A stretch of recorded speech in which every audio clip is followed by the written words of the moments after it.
Okay, well, it's me, Dawg Knight. I'm here doing a test stream on YouTube. This is my first time I've ever tried this. Well, actually, it's the second time now that I think about it. I just done. Oh, hang on. I should probably. Okay, let's do that. All right. As you, this is a learning curve for me. I'm actually had to turn off the volume on the window I had open with the rest of my stream. So today, I just wanted to check a couple things out, and maybe I'll just go over an article or two since nobody's listening, just to practice. So when I play this back, I can see how it sounds, and we'll go from there.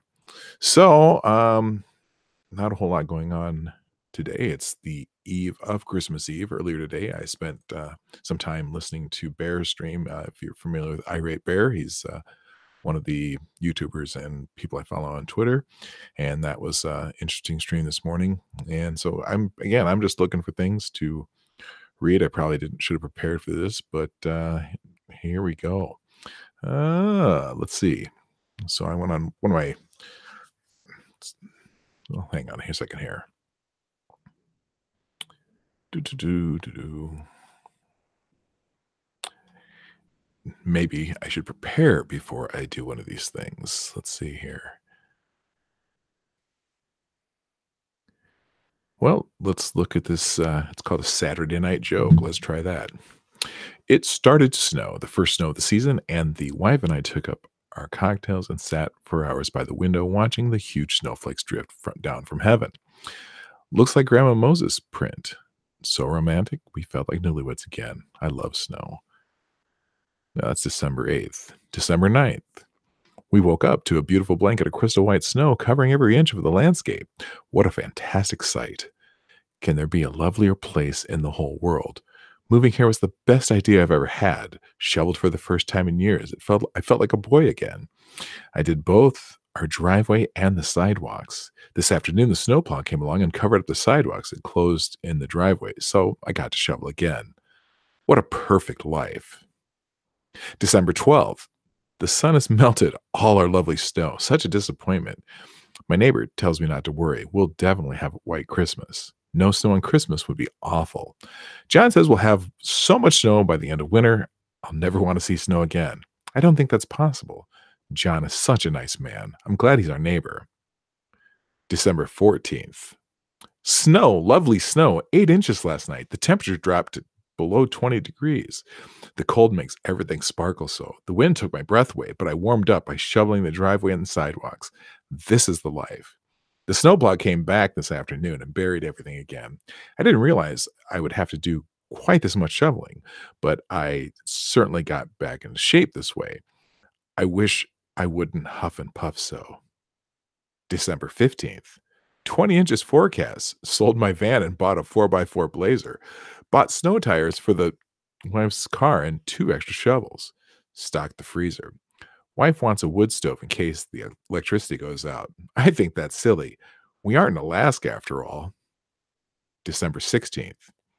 Ice storm this morning. Fell on my ass in the ice in the driveway putting down salt. Hurt like hell. Wife laughed for an hour, which I think was very cruel. December 17th. Still way below freezing. The roads are too icy to go anywhere. Electricity was off for 5 hours. I had to pile the blankets on to stay warm. Nothing to do but stare at the wife and try not to irritate her. Guess I should have bought a wood stove, but I won't admit it to her. God, I hate when she's right. I can't believe I'm freezing to death in my own living room. December 20th. Electricity's back on, but I had another 14 inches of the damn stuff last night. More shoveling. Took all day. Damn snowplow came by twice. Tried to find a neighbor kid to shovel, but they said they're too busy playing hockey. I think they're lying. Called the only hardware store around to see about buying a snowblower, but they're out. Might have another shipment in March. I think they're lying. John says I have to shovel or the city will have it done and bill me. I think he's lying. December 22nd. John was right about a white Christmas because 13 more inches of the white shit fell today. And it's so cold I probably won't melt until August. took me 45 minutes to get dressed to go out and shovel, and then I had to go pee. By the time I got undressed, went to the bathroom, and get dressed again, I was too tired to shovel. Tried to hire John, who has a plow in his truck for the rest of the winter, but he says he's too busy. I think the asshole's lying. December 23rd. Only 2 inches of snow today, and it warmed up to 0. My wife wanted me to decorate the front of the house this morning. What, is she nuts? Why didn't she tell me to do that a month ago? She says she did, but I think she's lying. December 24th, 6 inches. Snow packed so hard by snowplow, I broke the shovel. I thought I was having a heart attack. If I ever catch that son of a bitch who drives that snowplow, I'll drag him through the snow and beat him to death with my broken shovel. I know he hides around the corner and waits for me to finish shoveling and then comes down the street at 100 miles an hour and he throws snow all over where I've just been.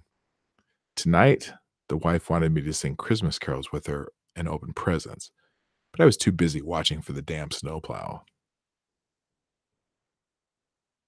All right. Well, that's a joke I got from the Ace of Spades blog, which is on it's on the internet, it's on the interwebs. What else can I read? I wonder. Oh my gosh, there's actually someone. Hey, Johnny Hellcat, what's going on?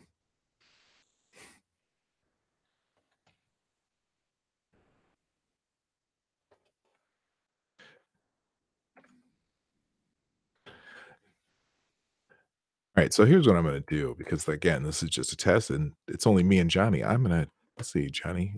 Johnny, you want to come on? And just shoot the shit for a minute.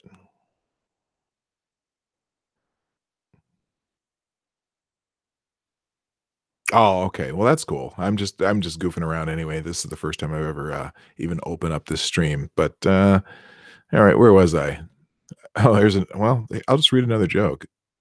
It's a Christmas party email joke from first email from Patty Lewis, Human Resources Director, to all employees, November 1st, 2017.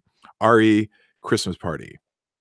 I'm happy to inform you that the company Christmas party will take place on December 23rd, starting at noon in the private function room at the Grill House. There will be a cash deposit for the bar and plenty of drinks. We'll have a small band playing traditional Christmas carols. Feel free to sing along. Don't be surprised if our CEO shows up dressed as Santa Claus. A Christmas tree will be lit at 1 p.m. Exchanges of gifts among employees can be done at that time. However, no gift should be over $10 to make the giving of gifts easy for everyone's pockets. This gathering is only for employees. Merry Christmas to you and your family. Patty. Next company memo from Patty Lewis, Human Resources Directors. All employees, November 2nd, 2017. Holiday party. In no way was yesterday's memo intended to exclude our Jewish employees. We recognize that Hanukkah is an important holiday, which often coincides with Christmas, though unfortunately not this year. However, from now on, we're calling it our holiday party. The same policy applies to any other employees who are not Christians and to those still celebrating Reconciliation Day. There will be no Christmas tree and no Christmas carols will be sung. We will have other types of music for your enjoyment. Are you happy now? Happy holidays to you and your family. Patty. Next memo. From Patty Lewis, Human Resources Director, to all employees. Date November 3rd, 2017. Reason holiday party. Regarding the note I received from a member of Alcoholics Anonymous requesting a non-drinking table, you didn't sign your name. I'm happy to accommodate you for this request, but if I put a sign on a table that reads AA only, you wouldn't be anonymous anymore. So how am I supposed to handle this? Somebody? And sorry, I forgot about the gift exchange. No gifts are allowed since the union members feel that $10 is too much money and the executives believe $10 is a little bit stingy. Remember, no gift exchange will be allowed. Patty. New company memo from Patty Lewis, Human Resources Director, to all employees. Date November 4th, 2017. Generic holiday party. What a diverse group we are. I had no idea that December 20th begins the Muslim holy month of Ramadan, which forbids eating and drinking during daylight hours. There goes the party. Seriously, we can appreciate how a luncheon at this time of year does not accommodate our Muslim employees' beliefs. Perhaps the grill house can hold off on our serving your meal until the end of the party, or else packaging everything for you and take it home in a little aluminum foil doggy bag. Will that work? Meanwhile, I've arranged for members of Weight Watchers to sit farthest from the dessert buffet, and pregnant women will get the table closest to the restrooms. Gays are allowed to sit with each other. Lesbians do not have to sit with gay men, and each group will have their own table. Yes, there will be fewer flower arrangements for the gay men's table. To the person asking permission to cross dress, the grill house asked that no cross dressing to be allowed, apparently because of concerns about confusion in the restrooms. Sorry, we'll have booster seats for short people. Low fat food will be available for those on a diet. I'm sorry to report that we cannot control the amount of salt used in the food. The grill house suggests that people with high blood pressure taste a bite first. There will be fresh, low sugar fruits as desserts for diabetics, but the restaurant cannot supply no sugar desserts. Sorry, did I miss anything? Patty. New company memo. From Patty, Human Resources Director, to all fucking employees. Date November 5th, 2017. Re the fucking holiday party. I've had it with you vegetarian pricks. We're going to keep this party at the grill house, whether you like it, assholes like it or not. So you can sit quietly at the table furthest from the grill of death, as you so quaintly put it, and you'll get your fucking salad bar, including organic tomatoes. But do you know that tomatoes have feelings too? They scream when you slice them. I've heard them scream. I've heard them scream. I'm hearing them scream right fucking now.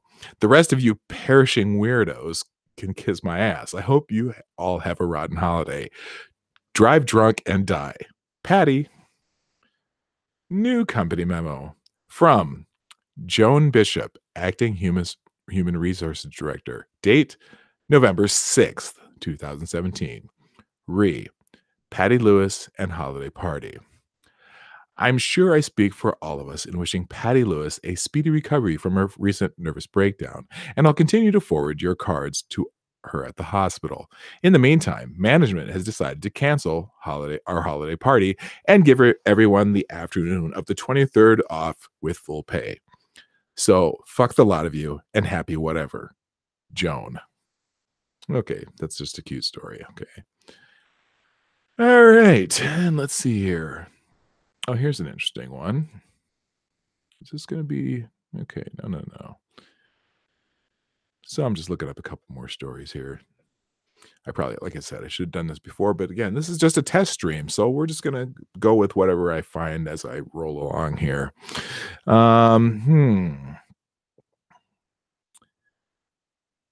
Perhaps.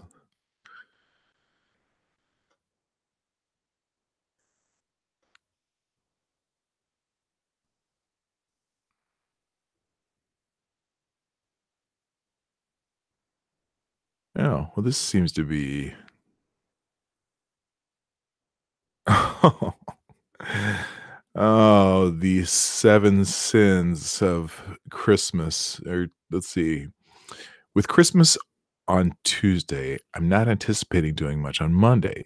So this is the start of a really long weekend. What are your plans for a holiday? Are you expecting any big gifts?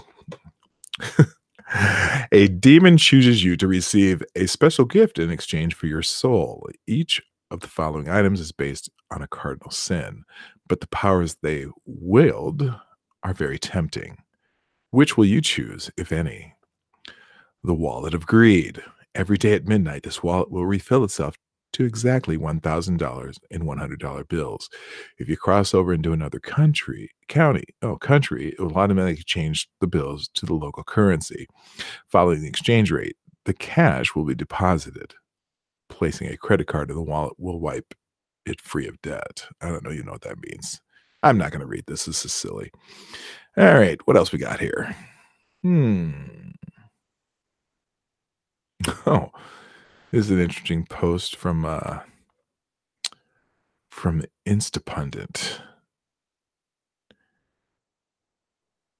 The most amazing pattern of the Trump presidency, the greatest media political uproars always come when he behaves less bombastically than they'd like, when when he declines to confront Putin, when he conducts diplomacy with Kim, when he removes troops from Syria. It's so bizarre.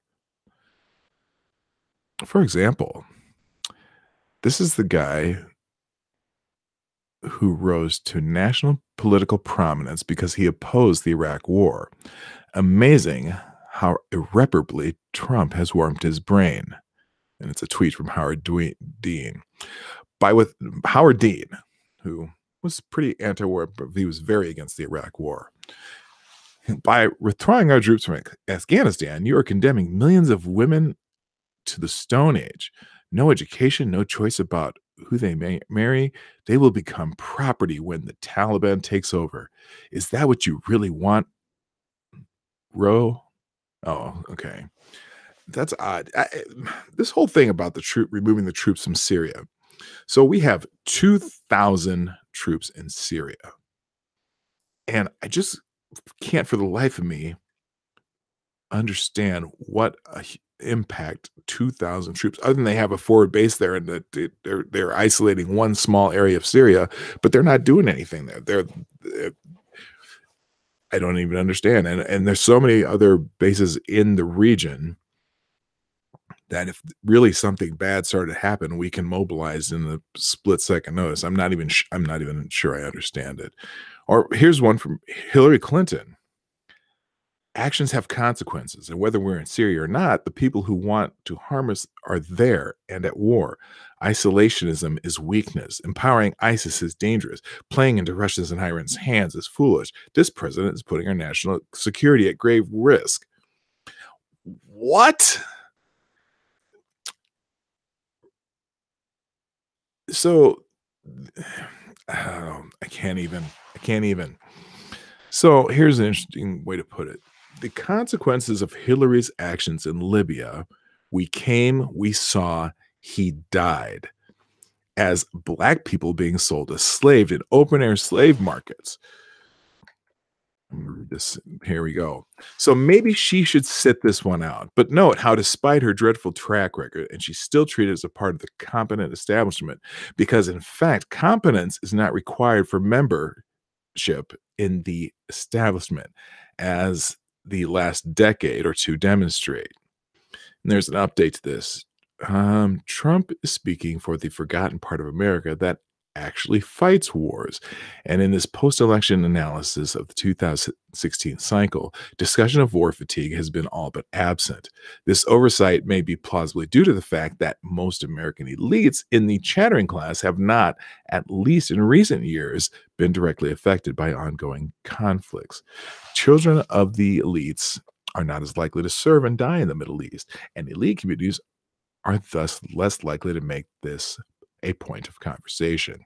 The cost of war remains largely hidden, and the invisible inequality of military sacrifice has taken hold. Oh, interesting. Now we're looking, here we go, from The Nation magazine in 2011, Howard Dean. The U.S. should leave Afghanistan. Yeah, he was all for leaving Afghanistan back then, but now, oh my goodness, we can't take 2,000 troops out of Syria when we still have hundreds of thousands of troops in the region. And I don't, you know me, I didn't vote for Trump. I didn't vote for Hillary. I voted for Iraq for all practical purposes. I wrote in the sweet meteor of death, who was a great candidate, probably the best candidate in the 2016. Anyway, let's see. Here's one from Glenn Greenwald. The most bizarre aspect of Rachel Maddow's deep anger over truth withdrawal from Syria is that she wrote an entire book in 2012 denouncing illegal U.S. endless war without congressional approval. That's exactly what Syria is. And Glenn Greenwald even interviewed her about it. It's just bizarre that suddenly there is no anti-war. Well, there is certainly an anti-war left still, because there's plenty that I follow that are for reluctantly applauded finally getting troops out of Syria. But right now, it seems that Trump hate is much more important than being anti-war. So everyone's criticizing him for that. So let's see. Let's go. Let's go. Let's find some more. That's just a very interesting article. So let's go back. Let's go back to see what. Oh, I lost the page. Here, let's open something else here. Do, do, do, do, do. Oh, I probably see if anyone's even. Oh, I got someone else watching. It's Lawyer Dog. That would be me. Hey, Smarty Bear.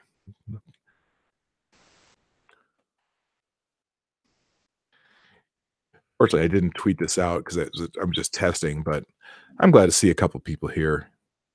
Of course, the one of those 3 people is me opening windows so I can see the chat. In fact, I'm going to move this window. Again, this is my first time live streaming. I wasn't sure how the whole thing worked. And I don't even think I can put a second window. Oh, here we go. I think I can put the Google Hangout window here so I can still see the chat. Let's move this over, make it smaller. And now, hey, now I can see the whole thing. Look at that. Now I can see people are there. There we go. Oh, but I got to still be able to see my articles too.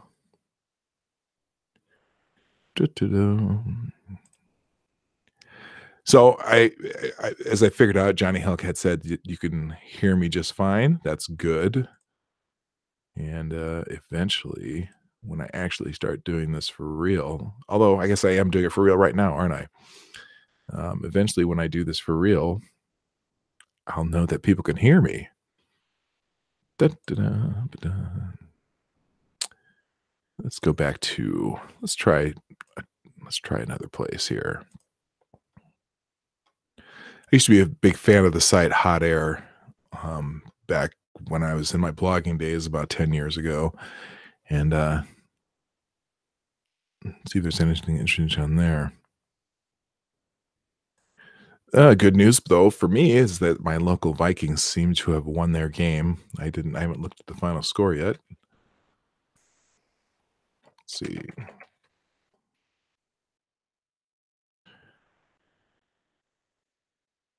They finished the game 27-19 over Detroit, so they're still slightly in the playoff picture. We'll see what happens. Their schedule's not too bad. Let's see. Kirk Cousins 44 Hail Mary to get the Vikings lead. Okay, so that's the anyway, 27-9 over the Detroit Lions. That's great.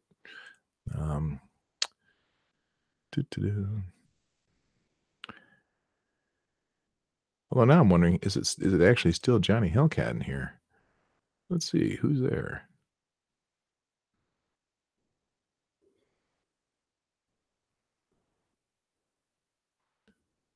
All right, let's go back here now.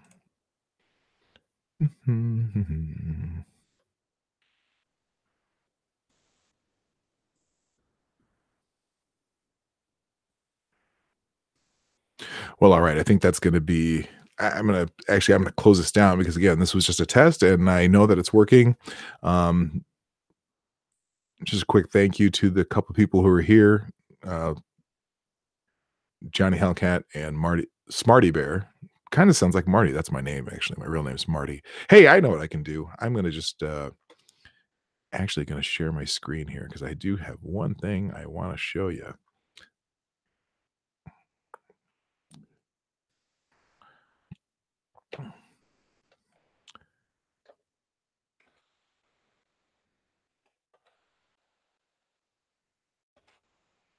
Just link to my new channel. The see, do I still have this on here? Let's see. Is that it? Nope, nope, nope. That's not what I'm gonna do. I'm not gonna give the Hangout key here. That would be silly. But I do have a second YouTube channel that I'm pretty proud of my most recent work, which is a well, I did a Christmas Carol or a little Christmas video. It's my video postcard, I could like to call it, or my video Christmas card. I'll link that in the chat. In there.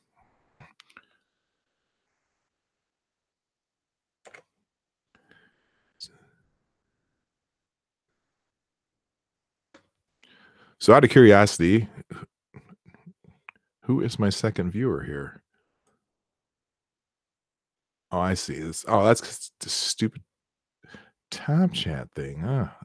Top chat. I can't have a top chat. There's only one person here. Why would it even show me top chat? Oh, silly, silly, silly. All right. Well, anyway, whoever's listening, I'm not sure if it's Smarty Bear or Johnny Hellcat, but thanks for being here, even though it's a test stream. And I definitely appreciate you. So thanks for dropping by. This is Dawg Knight. It's been great fun, and I'm out of here.